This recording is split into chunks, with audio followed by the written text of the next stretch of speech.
मराठा आरक्षणाचा घोळ जो ठाकरे सरकारने केला आणि रोज उठून आरोप करतायत केंद्र सरकारवर, कारण का त्यांना विषयच लक्षात येत नाही. विषय समजून घ्यायचा त्यांनी कधी प्रयत्न केला नाही.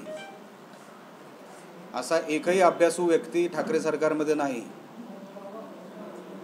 ज्यांनी या विषयाचा अभ्यास केला असावा. मराठा आरक्षण हा विषय रोज पेटत चाललाय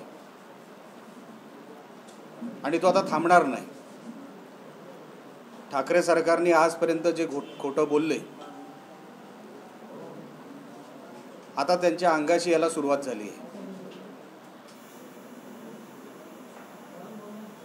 आरक्षण टिकलं नाही त्याच्यासाठी ठाकरे सरकारच कारणीभूत आहे. त्याची कारणं मी तुम्हाला सांगतो.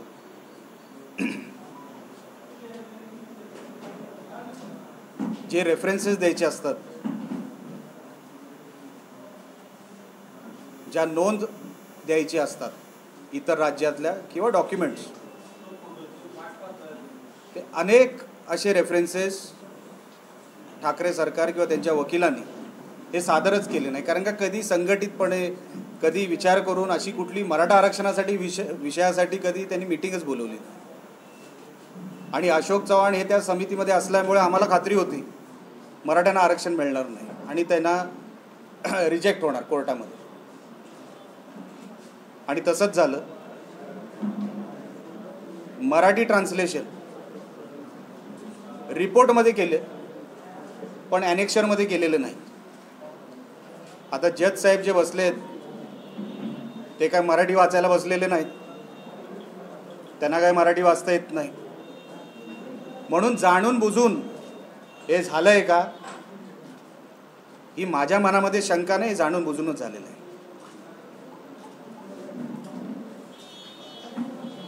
भोसले कमिटी बसली. भोसले कमिटी बसल्यानंतर त्यांनी जो अहवाल सादर केला, काय होतं त्या अहवालामध्ये, जे आम्ही सांगत होतो तेच भोसले साहेबांनी सांगितलं. एकही वाक्य इकडे तिकडे नाही. सुप्रीम कोर्टाने असं कुठेच लिहिलेलं नाही की तुम्ही रिव्ह्यू करू शकत नाही. केंद्र सरकारने रिव्ह्यू पिटिशन टाकलेली आहे. राज्य सरकारने अजूनपर्यंत जी काय काल काय परवा जी काय 9 लोकांची कमिटी स्थापन केली, कारण का त्यांना हे माहीत नव्हतं, महिना दीड महिना त्यांना हे लक्षात येण्यामध्ये गेलं की मागास आयोग स्थापन करावा लागेल, मागासलेपणा सिद्ध करावा लागेल आणि तो मागासलेपणा सिद्ध झाल्यानंतर तो रिपोर्ट राज्यपालांकडे जातो, राज्यपालांकडून तो राष्ट्रपतींकडे जातो आणि 102 अंतर्गत जी काही घटना दुरुस्ती करायची ती होती. अजित पवारांना त्याच्यातलं काय रस आहे मला वाटत नाही. उद्धव ठाकरेंना काय आहे असं वाटत नाही. मराठा आरक्षणाचा विषय असा अडकला. आता मागास आयोग तयार करणं, स्थापन करणं, रिपोर्ट अहवाल बाहेर काढणं, मागासलेपणा दाखवणं हे काय केंद्र सरकारचं काम नाही, हे राज्य सरकारचं काम आहे. कारण का हाच अहवाल वरती राष्ट्रपतींकडे जातो आणि तिथून घटना दुरुस्तीसाठी. तिकडेही खोटं बोललंय. कुठलाही टेक्निकल मुद्दा हे उद्धव ठाकरेंनी हातात पेपर न घेता त्यांनी सांगून दाखवावा, मी काही हारायला तयार आहे मराठा आरक्षणाच्या विषयामध्ये. ते बोलू शकत नाही कारण का अभ्यास नाही, त्यांच्या मनातच नाही मराठ्यांना आरक्षण देण्याचं. फक्त लटकवत बसायचं, फिरवत बसायचं. आणि बिनकामाचे ते आहेत संजय राऊत, तुम्ही कॅमेरा लावतात रोज सकाळी त्यांच्या घराबाहेर, ते रोज सकाळी कुठेतरी दुसरीकडे विषय वळवतात की दिवसभर मग तोच विषय. पण मूळ विषय, टेक्निकल विषय कोण समजूनच घेत नाही की तुम्ही कमी पडलात, राज्य सरकारचे वकील कमी पडले केंद्र सरकारामध्ये बाजू मांडण्याकरिता. तिथे जर बाजू मांडली असती जसं फडणवीस साहेबांनी त्यांच्या गव्हर्नमेंटमध्ये त्यांच्या कार्यकाळामध्ये मांडली तर आज हा विषयच आला नसता. अनेक दस्तावेज, अनेक रेफरन्सेस हे सुप्रीम कोर्टामध्ये सादरच केले गेले नाहीत. हा हा आरोप नाही आहे, हे खरं आहे. तेव्हाचे महाधिवक्ता कुंभकोणे हे हिअरिंगलाच जायचे नाहीत. का जायचे नाहीत? अशा अनेक त्रुटी महाराष्ट्र सरकारमुळे आणि महाराष्ट्र सरकारने केल्यामुळे, हा सगळा घोळ, हा सगळा बोगसपणा केल्यामुळे आज मराठा मुलांना आज त्यांचे मुडदे पडतायत. त्यांना कुठे जावं कळत नाही, काय करावं कळत नाही. हात पसरून झाले, आंदोलनं करून झाली. आता ठाकरे सरकार तीव्र आंदोलन कधी मराठे करतायत याची वाट बघताय असं मला वाटतंय. आणि तो दिवसही लांब नाही. घरामध्ये घुसून मराठे तुमच्याकडून त्यांच्या हक्काचं घेतील एवढं लक्षात ठेवा ठाकरे सरकारने आणि त्यांच्या मंत्र्यांनी.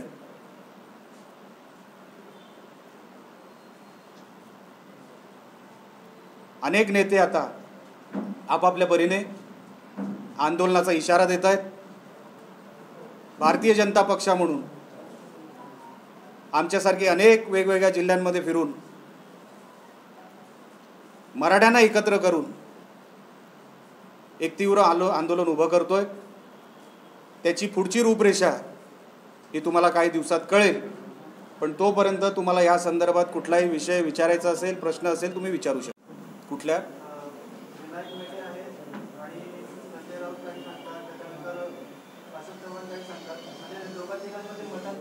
कोणामध्ये? संजय राऊत, विनायक मेटे आणि अशोक चव्हाण तिघांचे मतांतर होत आहेत मराठा आरक्षणासंदर्भात. कसलं मतांतर? परवा बीड जिल्ह्यामध्ये विनायक मेटेंनी आंदोलन केलं. तुम्हाला काय म्हणजे ते लढतायत अजूनही? म्हणजे दोघांचे आम्ही सगळेच लढतोय, अजून आरक्षणच मिळालेलं नाही भाऊ. काय हा बघा, संजय राऊत काय म्हणतो त्याला आम्ही कधीच महत्त्व दिलं नाही. तो ठाकरेंच्या पगारावर आहे, बोलणं भाग आहे. संजय राऊत बोलले नाही तर त्यांना पगार मिळेल का सामन्यातून? काहीतरी विचार करा. आणि संजय राऊत म्हणजे कोण? कोण आहे तो? काय केलं महाराष्ट्रासाठी? मराठ्यांना अपमान करायचं काम केलं फक्त. अजूनपर्यंत माफी मागितली नाही.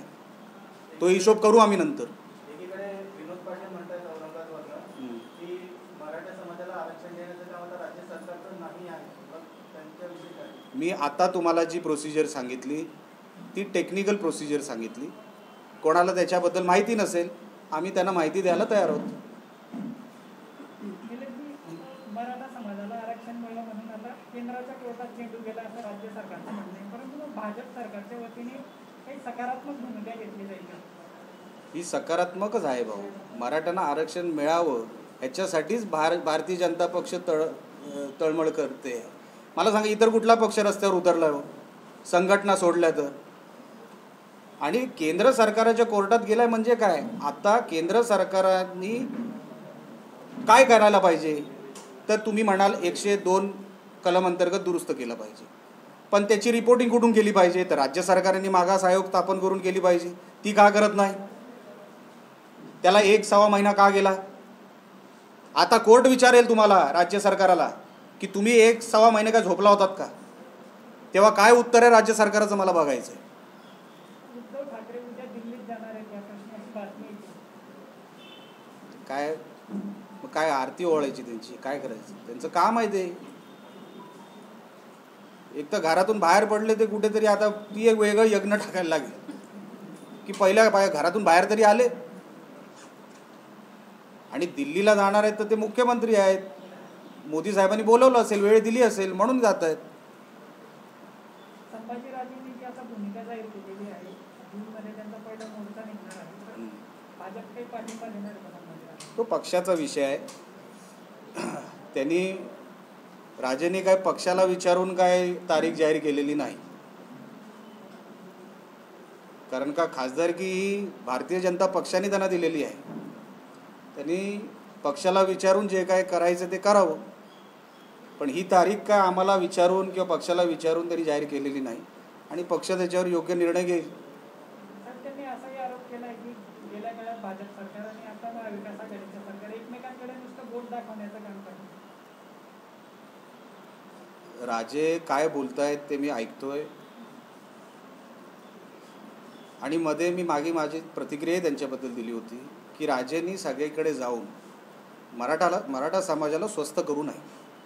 त्याचं कारणच हे होतं की राज्य सरकाराकडे द्यायलाच काय नाही आहे.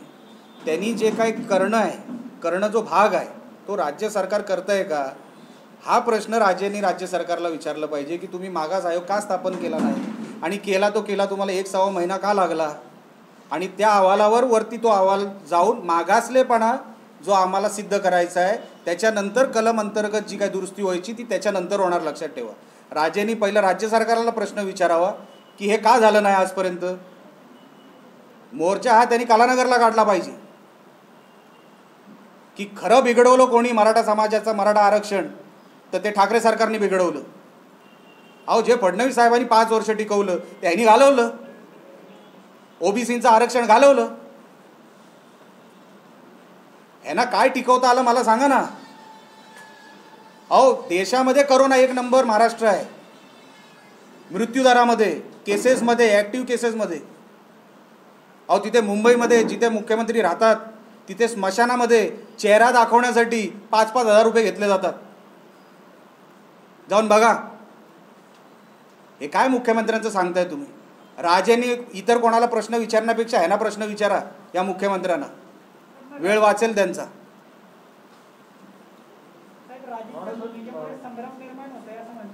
काय बघा, ते काय त्यांच्या डोक्यात काय आहे हे तुम्ही त्यांना विचारा. मी माझी पक्षाची भूमिका मांडायला इथे आलो आणि तो विषय आजचा आहे. मराठा आरक्षणाचा जो प्रश्न आहे हा खरं तर न्यायालयातून निर्णय झालेला आहे. आता हे आंदोलन करून किंवा काही त्याच्यात बदल करू शकतो असं वाटतं. लक्षात घ्या, तीव्रता हे तुम्हाला कशी दाखवता येईल लोकशाहीमध्ये. प्रत्येकजण काय वकील नसतो, पण समाज आज भडकला आहे. 58 मोर्चे निघाले तेव्हा तुम्हाला कळलं ना की कोपर्डीची तीव्रता काय होती. समाज शांत आहे असं कळल्यावर ठाकरे सरकारसारख्या सरकाराला कारणं मिळतात आरक्षण रद्द करायची. वकील नाही गेले तरी चालतील, रेफरन्स नाही दिले तरी चालतील, ही कारणं आहेत ठाकरे सरकारची. अहो, आम्ही त्या पक्षात होतो. उद्धव ठाकरेंना मराठ्यांना आरक्षणच द्यायचं नव्हतं, कधी द्यायचंच नाहीये.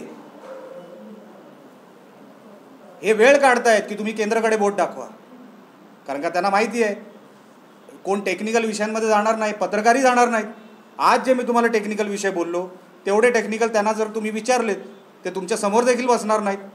पण फक्त वेळ काढायचा, कसा तरी करोनाचं कारण सांगायचं. पण आता किती जरी कारणं सांगितली तरी आता मराठी थांबण्यातले नाहीत.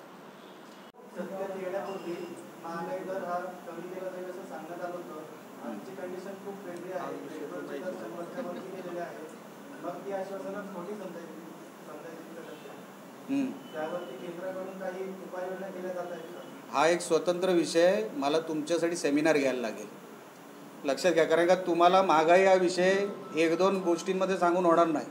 आणि आज मराठा आरक्षणाचा विषय बोलीन मी त्याच्यावर, मला काय हे नाही, लक्षात घ्या. आज आर्थिक संकटामध्ये फक्त भारत आहे का हो? अनेक देश आर्थिक संकटामध्ये आहेत.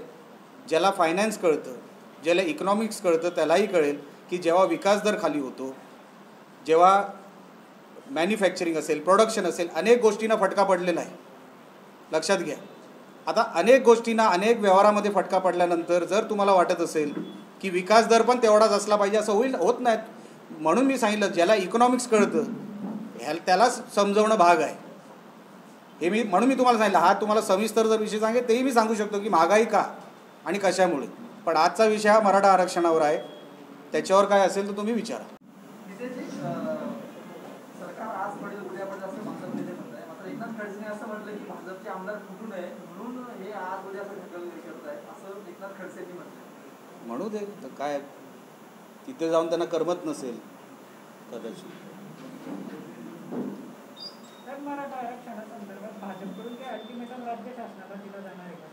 म्हणून मी सांगितलं, एकदा भारतीय जनता पक्षाची प्रदेशकडून आपल्याला सूचना येईल, आपल्याकडे त्या सगळ्या गोष्टी येतील, तारखा जाहीर होतील, प्रोग्राम जाहीर होईल, आपल्या सगळ्यांना कळेल. एक प्रश्न, जळगावमध्ये जे शिवसेनेचे आमदार आहेत ते महावितरणाविरोधात आंदोलन शेतकऱ्यांची वीज बिल हे सक्तीने वसूल येतात, जे सत्ताधारी आमदार आहेत तेच आंदोलन करतात. आपण कसं बघताय? कोण बसलंय मला या विषयाची माहिती नाही. आमदारच बसलाय. ते उद्धव ठाकरेंकडे शिवसेनेची किंमतच ती आहे. महिनाभरापूर्वी आपले विद्यमान आमदार जे मंगेश चव्हाण यांनी शेतकऱ्यांसाठी आंदोलन केलं होतं, त्यांना पोलिसांनी उचलून जेलमध्ये टाकलं होतं. घटनेनंतर अजूनपर्यंत पुन्हाही दाखल नाही काही कुठला. आजची त्यांनी पूर्ण ते डिपार्टमेंटला आपल्या प्रायव्हेट लिमिटेड सारखंच वापरत आहे. ते काय मला सांगायची गरज नाही. वाजेंचं उदाहरण आहे तुमच्यासमोर. किती कोटीची वसुली आणि किती कसं पोलीस डिपार्टमेंट वापरलं गेलं, किती मर्डर झाल्या आणि किती काय काय झालं हे काय मला वेगळं सांगायची गरज नाही. पोलीस डिपार्टमेंट हे ठाकरे किंवा पवारांचं प्रायव्हेट लिमिटेड असल्यासारखं सध्या वागतं आहे. पण ठीक आहे, आज सरकार तुमचं आहे म्हणून वागत असेल, परिस्थिती बदलेल. औरंगाबादमध्ये शिवसेनेचे दलाल म्हणून त्यांच्याकडे 35 किलो गांजा सापडला, अजूनपर्यंत गुन्हा दाखल झालेला नाही. तो मातोश्रीत पण सापडेल, जाऊ दे. वाळू माफियाचा मोठ्या प्रमाणात जळगावमध्ये वाळू मोठ्या प्रमाणात खरेदी केली जाते. त्यामध्ये जळगाव ठिकाणी अनेक ठिकाणी होतात. बांबूचा ब्रिज देखील पडण्याची परिस्थितीमध्ये याकडे आपण कसं बघतो? गुलाबराव पाटील मतदार गुलाबरावसाठीच ती कलेक्शन चालू असेल. कसं वाळूचं जे काय तुम्ही आता वाळू उत्खनन काय इकडेच होत नाही, महाराष्ट्रभर होते. ते हप्ते कोणाकडे पुरवले जातात? स्थानिक आमदार मंत्र्याकडे. आम्ही तर आमच्या मतदारसंघात हे सगळं उघड केलं होतं. आणि गुलाबराव जी व्यक्ती आहे, अगोदर पानटपरी चालायची आहे, तेच ना गुलाबराव. इथे पालकमंत्री आहेत, सुपारी चोर. लक्षात ठेवा, ती व्यक्ती दुसरं काय करू शकत नाही. सामाजिक किंवा विधायक काम कुठे आता गुलाबराव का युनिव्हर्सिटी आणणार? ते वाळूच चोरणार, वाळूतूनच पैसे चोरणार. तो गुलाबराव आहे. पहिलं त्याचं नाव गुलाब कोणी ठेवलं मला शोधायचं आहे. लक्षात आलं? गुलाबराव काही युनिव्हर्सिटी किंवा स्पेस सायन्सचं कुठलं सेंटर नाही उघडणार, तो वाळूच चोरणार. त्याची अक्कलच तेवढी आहे. ज्याचं जेवढं मीटर तेवढाच खर्च. म्हणून गुलाबरावच्या मतदारसंघात हे सगळं चाललं आहे म्हणजे 100% गुलाबरावाचा ह्याच्यामध्ये हात आहे आणि ती सगळी कलेक्शन त्याच्याकडेच जात असते.